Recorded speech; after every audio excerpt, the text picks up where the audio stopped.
So I am so pleased to introduce all of you tonight to our presenter, Joan Rosenberg Dent.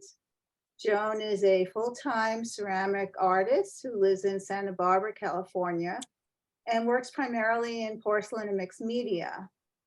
She has a very distinguished bio with work in many permanent museum collections, including the Renwick Gallery at the Smithsonian, the Detroit Institute of Art, the University of Michigan Museum of Art, the Westmont Ridley Tree Museum of Art, the Canton Art Institute, the University of California, Santa Barbara Special Collections, the Ridley Tree Cancer Center, the Butler Institute of American Art, Arnold Glimcher Collections, as well as many private collections. So that's very astounding. That's wonderful. I think Joan's a dynamo. She received her Master of Arts, Fine Arts from Cranbrook Academy in Michigan, and has taught at many universities such as Penn State, the University of Michigan, where she currently serves on the Dean's Advisory Council in the Department of Ceramics. She's taught at Ohio University, and she was the chairman of the Department of Ceramics there. She's been active on the East Coast, the West Coast, Midwest. She's been everywhere, living and teaching and doing her art. Now, I'm especially happy to introduce her because she's my cousin. And yet we're very distant cousins that I don't know much about Joan, really. It's only been recently that we've gotten to know each other a little more. I have a vague memory of visiting with Joan when we were children, when I went on a family trip to Michigan.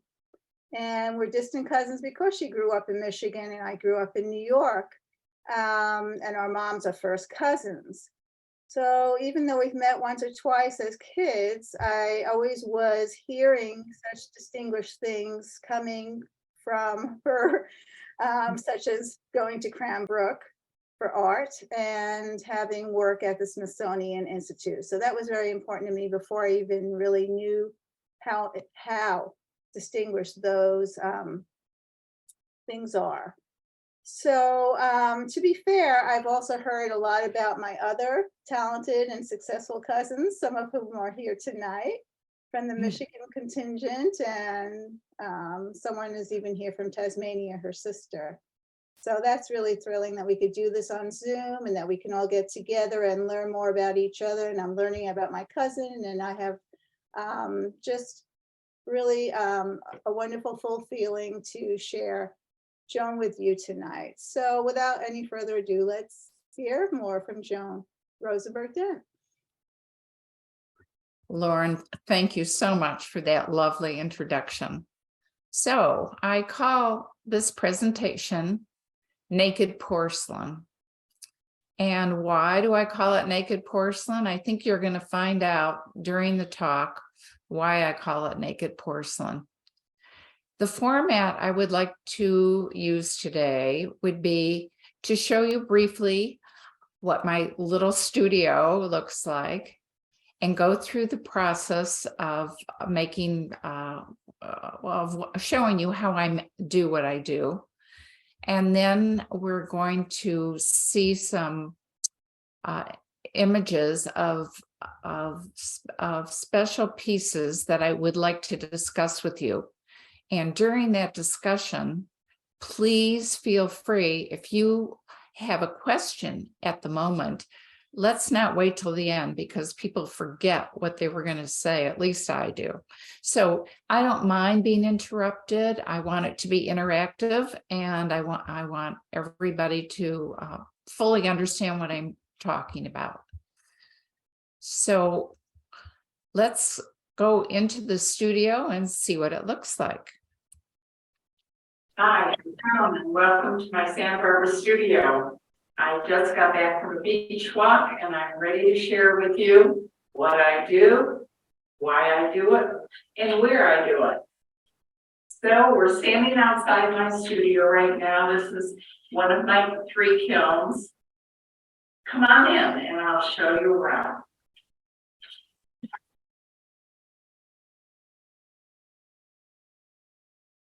This is my workspace.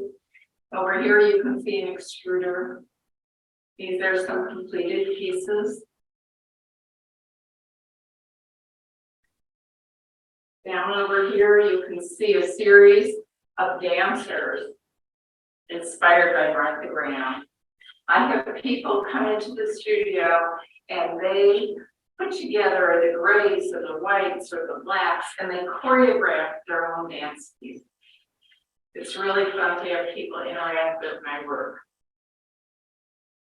Over here, against the window, you can see some completed white porcelain pieces. I'd like to leave them by the window because the light comes through and it really shows off their translucency. And as the day goes on, the sun hits them in different spots and the pieces actually change. I don't have a bad view. That's the ocean that you're looking at right out my window.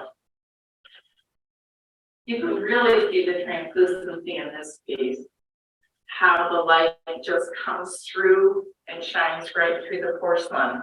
I call my pieces naked porcelain, allowing the light to pass through and not coating them with glaze.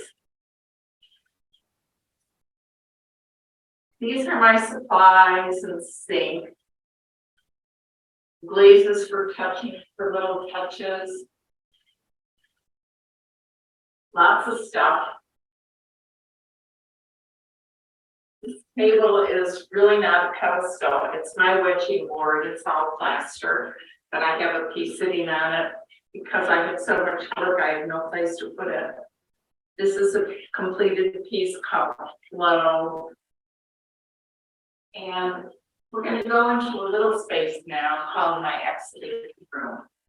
I like to take the pieces out of the studio and bring them into this clean space and light them so that I can get an idea how they might look in a gallery. This is one of my favorite pieces that I call raw edges because the edges are all torn. Sometimes I cut the pieces and bevel them. Here's some more dancers. Some more porcelain completed pieces. This is a very pivotal piece as I got a huge commission to do these for regional cruise lines, which I'll discuss later. All the pieces are built around a concept, an idea.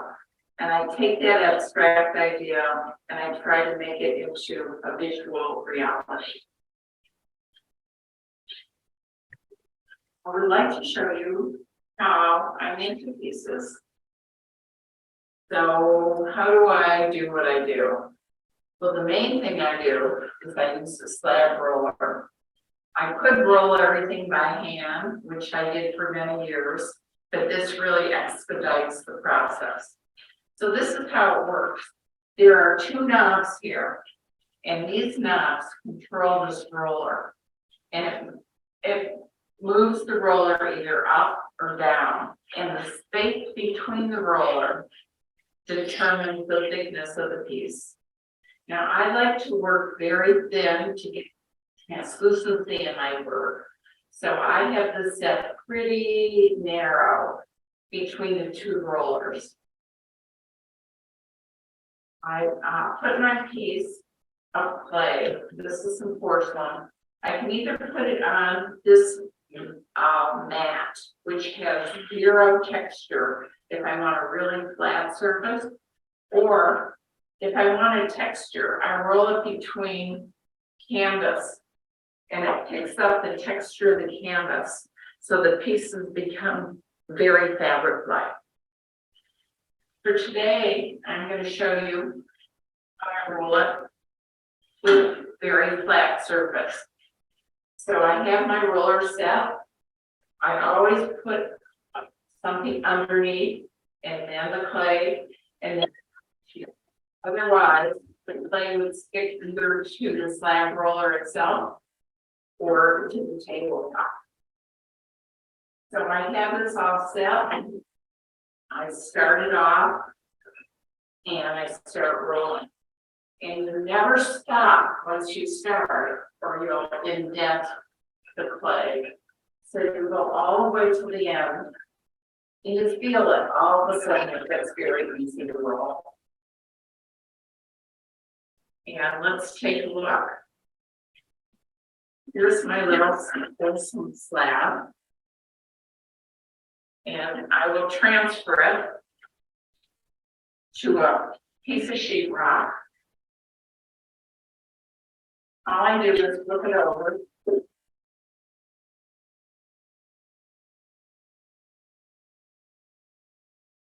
And there is my porcelain. I bring it over to the work table. And sometimes there's a little bubble and you peel it off. I like to just tweak it for a second. And there's my porcelain slab. I can do anything I want with it. I'll show you first of all how I made the flowers that are on the panel for the Region Cruise. I like to be using this giant cookie cutter because I was making hundreds and hundreds of these, and that does it very quickly, and the shapes are uniform.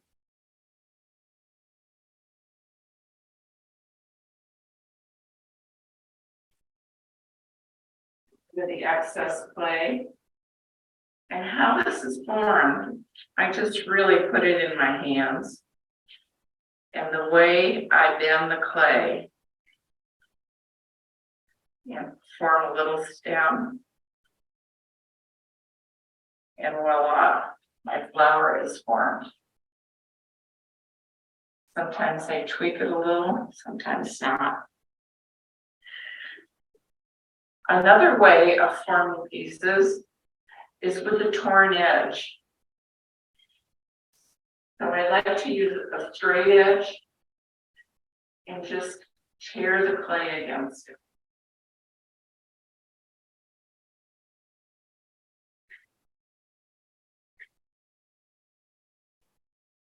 The reason I like a torn edge is it's so beautiful. It's so natural. And with this torn edge strip, I can do many different iterations. I can make waves. I can crunch it. I'll do one more little part for you.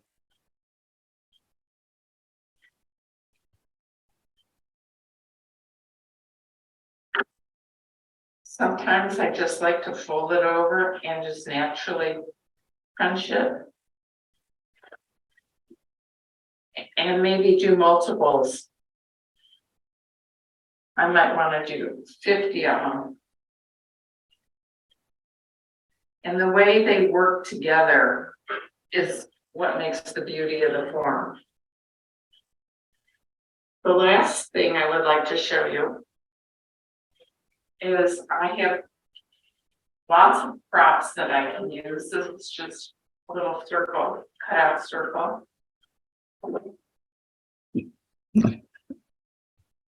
Whoops. And it keeps things uniform. And by doing that, I can easily make a shape like this.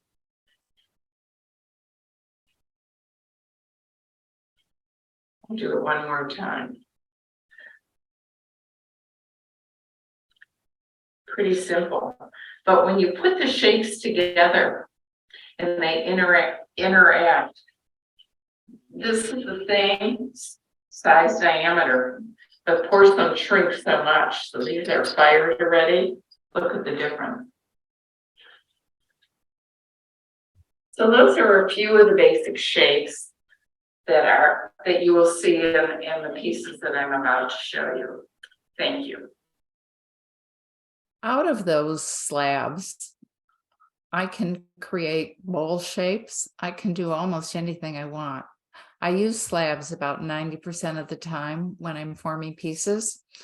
I wanted to show you this piece because it was the beginning point for me in ceramics. Ceramics was always taught from the vessel point of view, from the potter's point of view.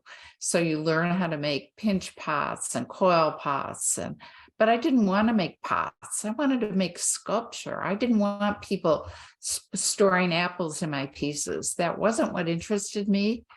So I filled this container with porcelain pieces, and I enjoyed the sculptural part so much more than the vessel form that I started to work only in sculpture. And I aborted the vessel, and I started making pieces that have to do with a concept or an idea. They're kind of like metaphors. This piece is called Balance. It's not just about having balance in the form, but it's about having balance in your life. It's a little mixed media piece about 18 to 20 inches high. This is from another series. I work in a series. I might do 10 to 50 pieces in a series, and ask myself, what would happen if I turned it this way or upside down, made it fatter, made it thinner, until I exhaust every possible idea that I have. And I continue the series. And when I'm out of ideas, that's when my series ends. This is the beginning of the dance series. And I was inspired by this dancer. When I started college, I took a master class. Previously, I had been doing classical ballet all through elementary and junior high and high school.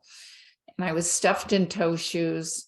My toes were bleeding. And I walked into this master class, and the teacher was standing there barefoot with a long draped black dress, leaning on her cane, and started moving, floating around the room. And I thought, is this possible? I want to do this. I want to be her. And this person who inspired me and gave me so much more freedom to move out of the box in all walks of life was Martha Graham.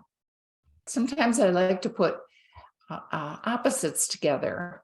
I feel that the contrast really builds a tension in the piece. The black becomes blacker and the white becomes whiter. So it's fun to put different things together. And as I said before, people come in the studio and they might put 3 together. They might be all black or all white, and then one a different color, or 5 or 7. And they spread them on my table, and they stay for an hour and a half or 2 hours, and they end up being the choreographers, and these are the dancers, and they interact and create their own piece. This is also from the dance series called Swan Lake. Sometimes I put mixed media with it. Next facet of life is I've done enough dancers now. I must have done over 100. And I'm sitting in the studio thinking, what next? I'm sure we all go through that. And I threw some clay against the wall, and it stuck. And I thought, oh my gosh, clay on the wall. That's what I want to do. I want to put my clay on the wall. How am I going to do it? So I started wood panels and adhering the porcelain parts right to the panel. But I wanted more depth. So then I found a way, as in this piece called Hugs and a Kiss, to move the porcelain pieces out from the panel, so shadows would fill in the spaces and become part of the piece and give me even more depth. This piece is called Flow. I mentioned that I walk at the beach every day, so it's obvious what my inspiration was. But again, it's not just about the flow of water, it's about how your life flows.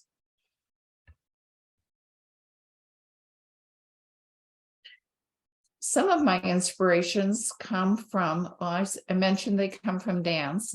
sometimes from memories and sometimes from travel. This particular piece is called Kimonos, and it was inspired by my trips to Japan and being so surprised when I saw the first kimono that was all white and textured, but when you opened it up, these patterns just popped out. So the inside really had nothing to do with the outside. It was a wonderful surprise. And it's just like meeting people. Sometimes you think they're just so plain, it's going to be boring. I'll probably have nothing in common. And when you get to know what's inside the person, then things happen. Can I ask a question? Absolutely. How are these elements attached to the background? After much experimentation with all kinds of epoxies, I did find 2 epoxies that really worked well, and I'll share the names at the end so you can write them down. So I'll give you all a chance to get a pencil and a paper. So, pardon? Go ahead. And they're not just attached to the background. They take hours to attach because the wood panel is first gessoed on all sides, inside and outside, a couple coats, and then a couple coats of paint are put down. You can't attach porcelain to the paint. It will pop right off. It'll take the paint with it. So under each strip that I do, I have to remove all the paint and the gesso with a Q-tip, and then it adheres to the bare wood of the panel. So that's a big lesson to learn, and it's a very tedious experience, but that's why hardly anybody is doing clay on the wall. Next piece. Talk about that. This piece is a very important piece because it's called Essence. And somebody had seen it from Regent Cruise Lines and approached me and said, do you ever do commissions? And I said, sure. And they said, we love this piece. We're building a brand new ship. It's going to be almost all white, and it's going to be the best art that we can come up with. Price is no object. We are going to have the best of the best. So she said, could you do this 6 feet by 4 feet? And I said, of course. So here is the piece on the Regent cruise ship. They also asked me to do 2. They wanted 2 panels that had the same feeling. So this panel is called Sea because you can see all the waves, and there was nothing to do about the glaring lights. I'm sorry, but the plexiglass box is very hard to photograph through that, as you probably all know. And right across, this is in the main dining room, coming into the main dining room. So on one side is this panel, and across is this panel called Land. So as you can see, this came directly from that small piece that I showed previously. And my pieces are now traveling the world. And the frightening thing was I had to send these panels to Italy with all these thousands of porcelain thin parts. And guess what? Not one of them broke. Woo! So. Yes. Oh, you were just on the cruise. Yeah, I was just on the cruise, and I gave a presentation to about 100 people, and it was very thrilling to stand there and see my work and talk about it. This piece is a mixed media piece. I don't do pieces like this too often. There's a bone and there's some cutout sawn circles. And I was just inspired to break up the spaces in a very architectural way, wanted to see how that would work. And of course, my inspiration was Louise Nevelson. I call this piece haiku because haiku is a Japanese form of poetry that takes a certain distinctive form. And this piece, you can see, takes a very distinctive form. And there seems to be a language that we don't understand. So I call it haiku. I don't understand Japanese either. So I call this one haiku. And the pieces extend from the board about 9 inches. It's an exciting piece. Now we come to the pandemic. I walk on the beach every day, but I couldn't walk with people. I couldn't be with people. I was really alone. I was devastated about what was happening to our world. And I looked around me on the beach and I found this beautiful driftwood. And on the dunes, there were wildflowers growing. And I thought, my goodness, this world is beautiful. I'm going to focus on the beauty and not on the pandemic. So this next series is called, what's it called? Finding beauty. Yeah, Finding Beauty in unprecedented times. So then they're numbered. I did maybe about 35 or 40 of these small porcelain pieces that then led me, why not do them on panels and do them bigger? So if you look at my website, there's many iterations of this piece. I've done about 7 or 8. So I walked in my studio one day and all these parts were laying around from previous pieces.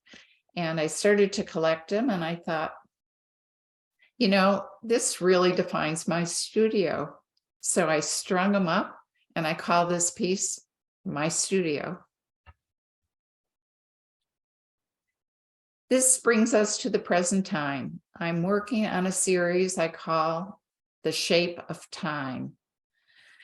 Time is something I think about. I think about it always. I think about how much time do I have left to finish this piece? How much time do I have until I have to go to an appointment? How much time do I have to get there to where I'm going? Time is always on my mind. How much time do I have left? So I'm taking this abstract concept and I want to make it into a visual reality. How do you take something like time? If I say to you, what shape would you make time? Think about what you might come up with. This is a very difficult problem I've posed to myself, but it's intriguing. So this first piece I call Rewind. What if you could rewind time? Interrupted time. The porcelain stands away from the board about 6 inches here. Time moves slowly. And at the bottom of the screen are the dimensions. If anybody's interested, they're posted. And people have asked me, why the black and white in this time series? What are those little stripes about? And it's about the pulsations of time, either the seconds or the minutes or the hours, however you want to think of it.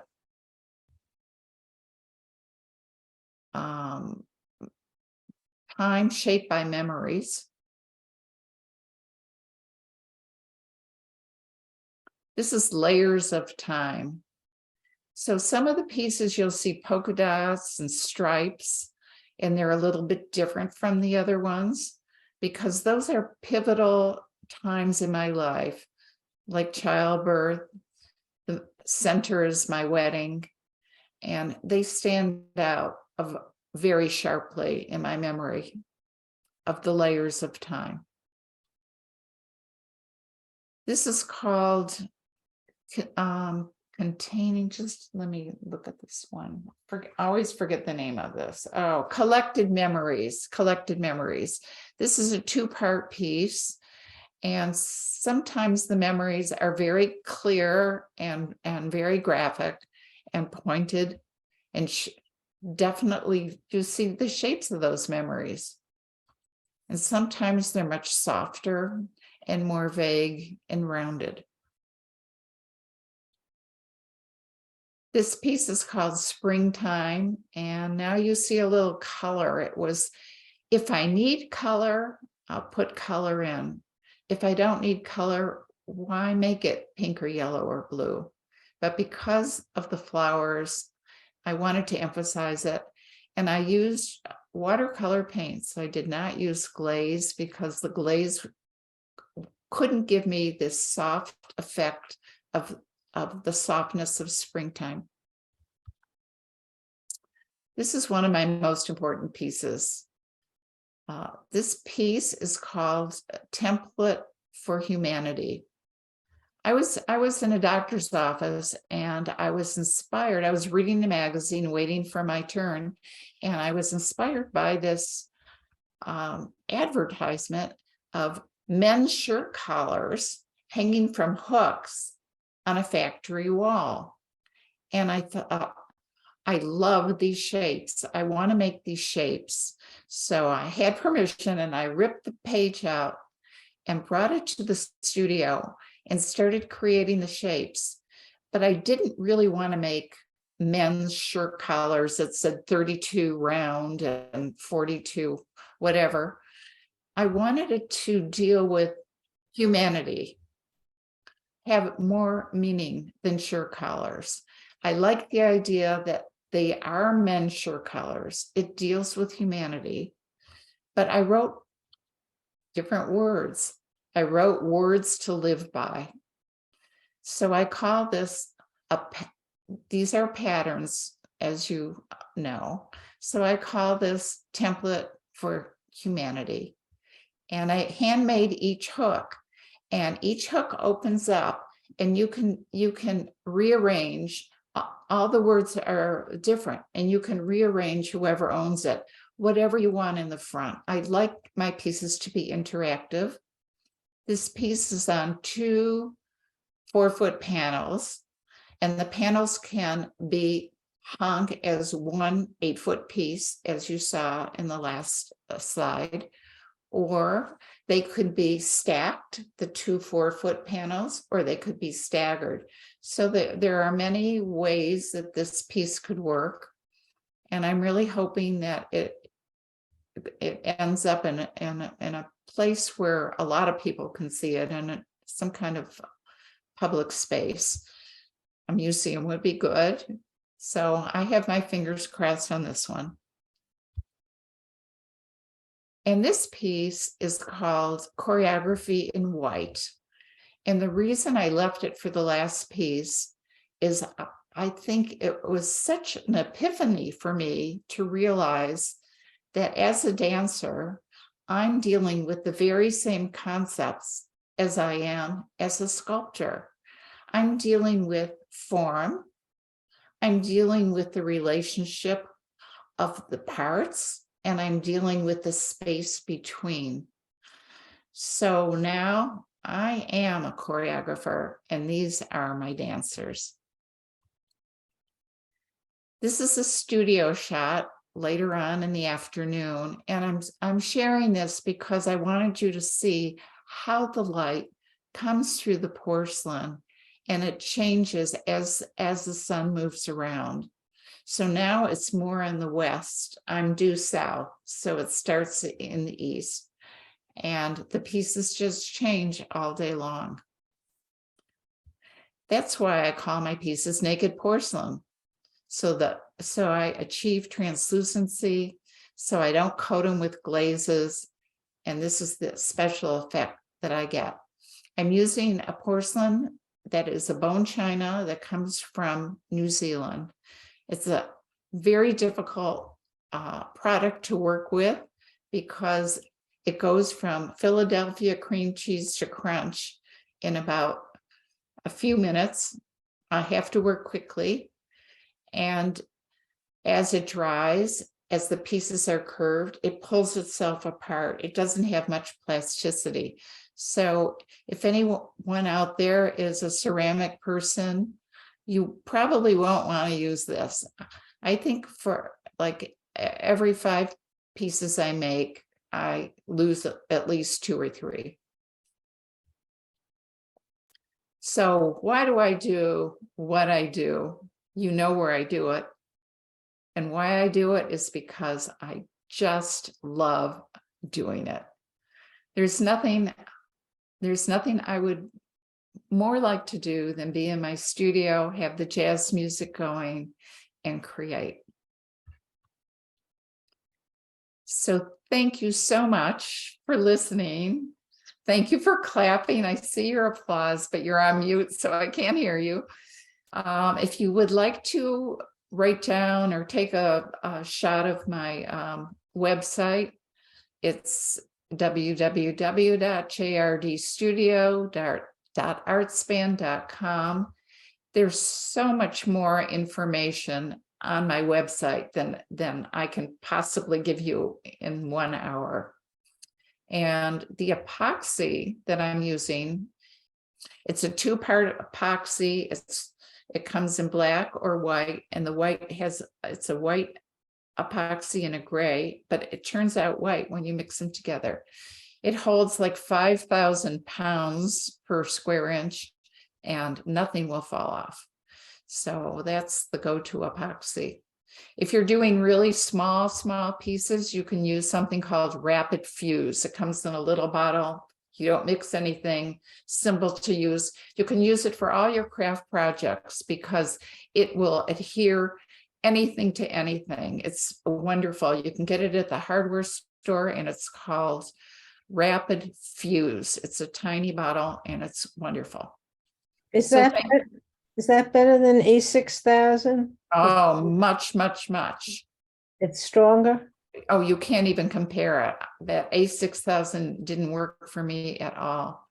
Hardly. I need my pieces to hold up for many, many years. People spend a lot. They're in museums, and I can't take chances. So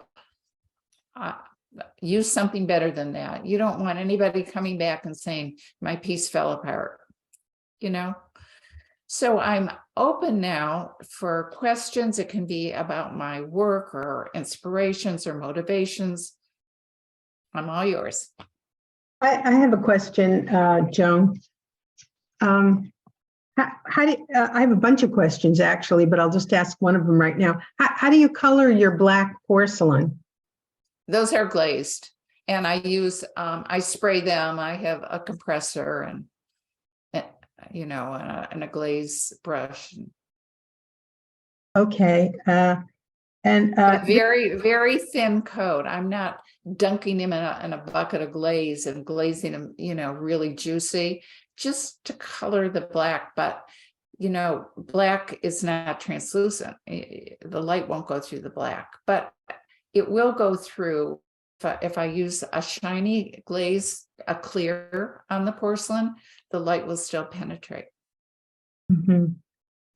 Here's another question for you. I'm so curious as to how you were able to ship your those 2 large pieces to Italy without anything breaking or falling off. Did you pack them yourself? Did you have them professionally packed? Must have cost a mint to ship them. Holy moly. I have to pack my own pieces. I know how to handle them, where to touch them, where to lift them. So I always pack my own pieces. But what I did was I took off the lucite top, the protector, because in public spaces you have to have that. And I did multiple layers and layers of bubble wrap. I don't know, we must have had 25 layers of bubble wrap in there until it felt really snug. And then I screwed on the acrylic top again. I had a carpenter make me the crate, and he lined it in 1.5 inch foam on every single surface. And the measurements were exact, and mine were exact. And when he brought it over, we just pushed it right in, and it couldn't move anywhere. And on the top lid, under the lid, there was foam. So this thing could not move. But still, you don't know how it's being handled. It had to get from Santa Barbara to LAX, put on a plane, taken off a plane, gone through customs, blah, blah, blah.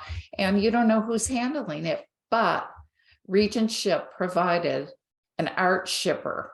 So somebody saw this whole thing through, and I don't really know the ramifications, but that's the only way I'll ship my art. And it was included in the price. So I didn't have to worry about it. It was wonderful. And it's a good thing to do, to include that in the price. And then people, get their pieces how they should be receiving them, and don't feel like they're just paying for all the shipping. It's part of the deal. That's a great idea. Thanks. That's very interesting. Can your pieces live outside, or are they strictly indoors? My pieces are indoors. They're on painted wood panels, but and I work very thin. But it just depends on the environment. I have some friends that have a piece of mine on their loggia, which is like a patio with a roof over it, and it's been there fine. It's a sculptural piece. What about your flowers for the? Oh, yeah, I did do a whole outdoor. Oh, there's Jennifer. Hi, Jen. I did do a whole outdoor garden. It was, I did it at a private foundation, and I was asked to create whatever I wanted. So I did a garden of, it was 25 feet by 17 feet of porcelain flowers. Of course, I made them a little thicker, and I put them on stainless steel rods, and I planted my garden. And then I invited somebody who, I don't know if you know her on the East Coast, but her name is Linda.com, and she just got into 3D printing. into 3D printing with clay. So I had her do the 3D printed flowers, which were very mechanical looking. It came from a machine. And this garden was so exciting, because the whole concept of putting different things together, it was the soft organic and the machine made, but we used all the same glazes that brought it together. And it was spectacular. And it was up for 6 months. And now the flowers are outside my studio. Okay. And some at a cancer foundation here in their wellness garden. Nice.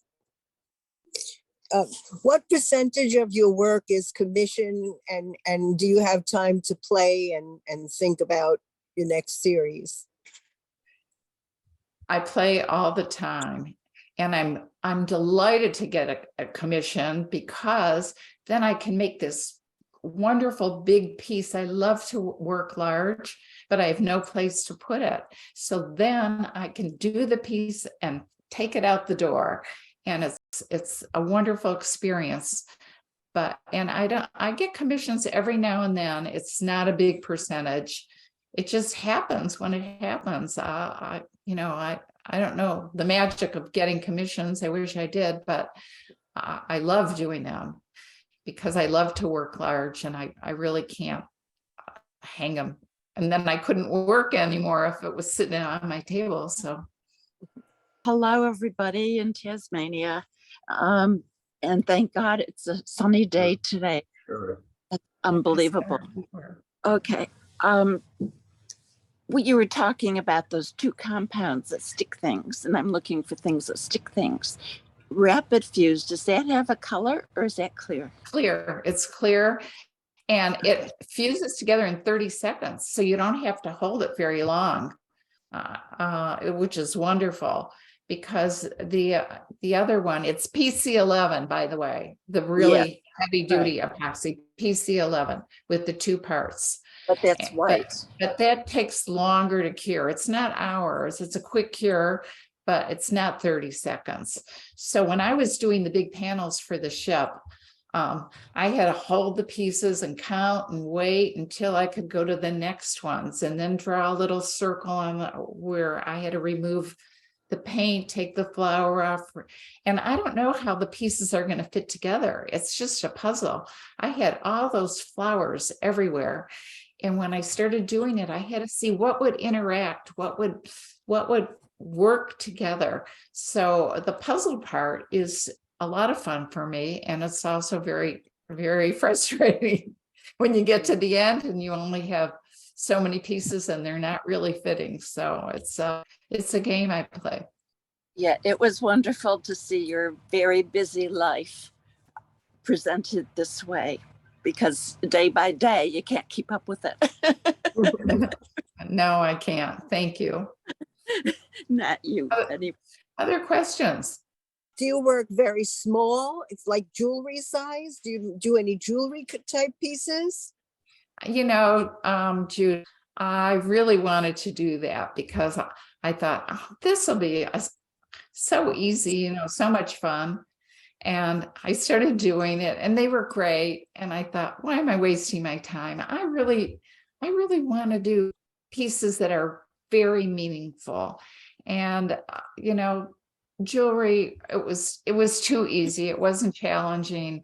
I got really bored with it. You know, I was making little balls and little squares. And so I made a couple of pieces for some friends. And then I said, I'm out of here. I like to work big. I really do like to work big.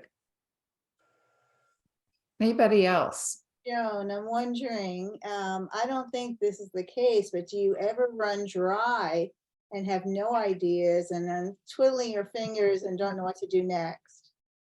Never. Well, I told you what happened, how I was playing with the porcelain and then I threw it against a wall and it stuck. And I said, there's my answer. That's what I'm going to do next. But I think the best way to get unstuck is to get in the studio and I just roll out clay and I start to play. I don't even have an idea. I don't know, but I know I want to make something with a new shape. So I just start investigating shapes. And when you fool around, all of a sudden something starts to happen. When you sit there thinking, it doesn't happen for me. I have to be hands-on.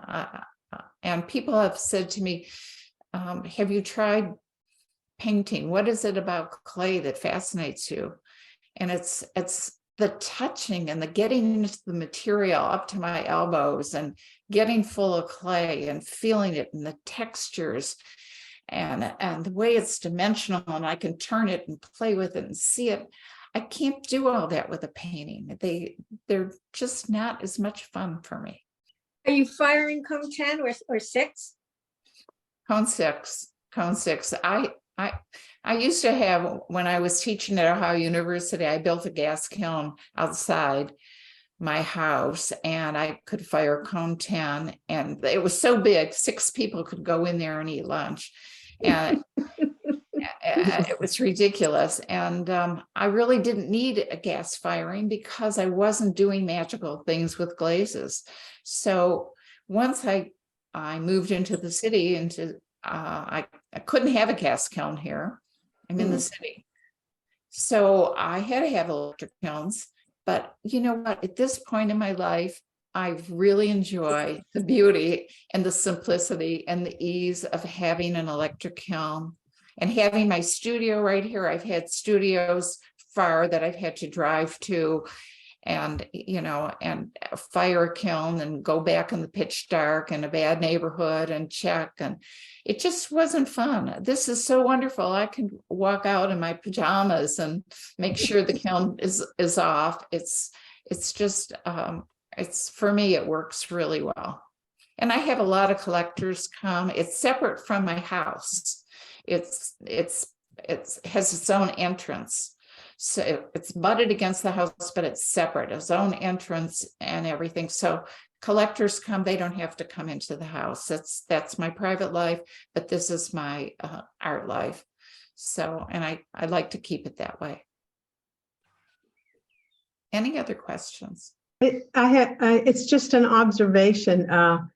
The ruffled pieces that are in like in waves and rows, it's very fiber-like and really quite beautiful. And it's really reminds me of one of our members' work here, Sylvia Wolf, who does it with paper. And it was very reminiscent of that. And it was very beautiful. And well, I wish I could do it with paper. My husband keeps telling me, go to paper, Joan. It's so easy to ship. You could ship it anywhere. But I don't get the joy out of paper that I do out of that mucky clay. There's something about it. I have to do clay. I've tried. I've done some paper pieces, and they came out well, but it's not fun for me.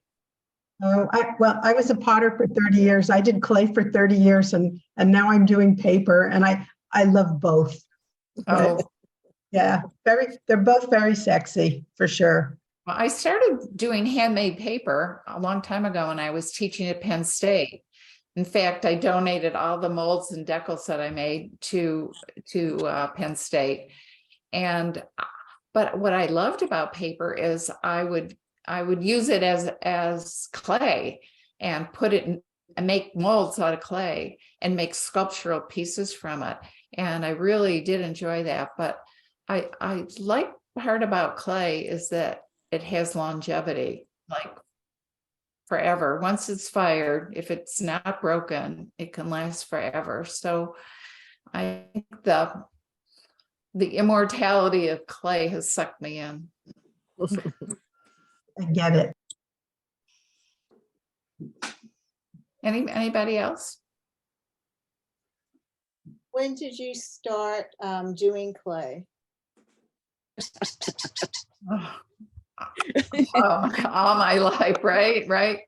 All Exactly. my life. All my life, ever since I was a young child. My father had a 5 and dime store, and he would bring home that plasticine clay. You'd get like 5 in a little box, and I would spend hours with it. But I think when it really happened that I absolutely knew that this was what I wanted to do was when I was in junior high school. My art teacher lived around the corner, and he was very encouraging and asked me to be his babysitter. That was a big deal. And anyway, he said, you don't have to waste your time in study hall. If you want to come in and work in clay, there's the bucket. So our school was brand new and only went from 7th to 10th grade. And every year they added a year on, and finally it was a high school. So I was in that school for 5 years. And every study hall I ever had, I was in the art room. And then he started entering my pieces in contests, and I was winning prizes. And I just knew that's what I wanted to do. It was just fun, and the feedback was wonderful. Great. 3 cheers for art teachers. Any what? 3 cheers. 3 cheers for art teachers. Absolutely. I was thinking back today about what made me want to do this dimensional work. I had an art teacher in elementary school who had us make things. Like we made a doll out of socks, a real doll that you could take to bed and sleep with. He had us weave purses, big bags, and we could wear them. We could touch them. We could feel them. He had us make puppets out of a paper mache with a light bulb in it. And then we made the dresses. And it was something you could play with and hold and have. All the drawing and painting we did there didn't do it, but the objects were so exciting that I could make something that could become something I could enjoy and play with and have as a, So I really got into this three-dimensional object thing very young. And I think it was because of the art teacher. I think that those kind of projects that just suck the kids in, it works. I think that's why we're the Long Island Craft Guild and not the Long Island Art Guild. You understand. Because we all want to touch and feel and make, you know. Well, there's something about it that like people come together because they like to do the same things. And there's something about it that has put us all together. And I thank you for sharing that with me. I would like to close with a couple remarks. One is my absolute heartfelt thanks to Nancy Oley, who was my IT person at that end and did a few rehearsals with both of us. And we couldn't have done it without you. And I also want to thank my IT person at this end, who is my husband. That's his hand waving. He made it work. I did not know how to combine video and PowerPoint and Zoom and make it flow. And he did more work than I did. This was just a pleasure. I usually speak in person and it's fun and I don't have to go through all this, but now we know how to do it and now we can do more of it. And I'd love to do more presentations. I think we learned a lot. That's great. It did a great job. Perfect. Thank you so much. And if anybody does want to contact me for whatever reason, go to my website and all the contact information is there. Thank you so much. Your work is magnificent. I really enjoyed the presentation. Thank you. Great inspiration for us. Thank you. Round Thank you very of much. applause. Okay. Thank you.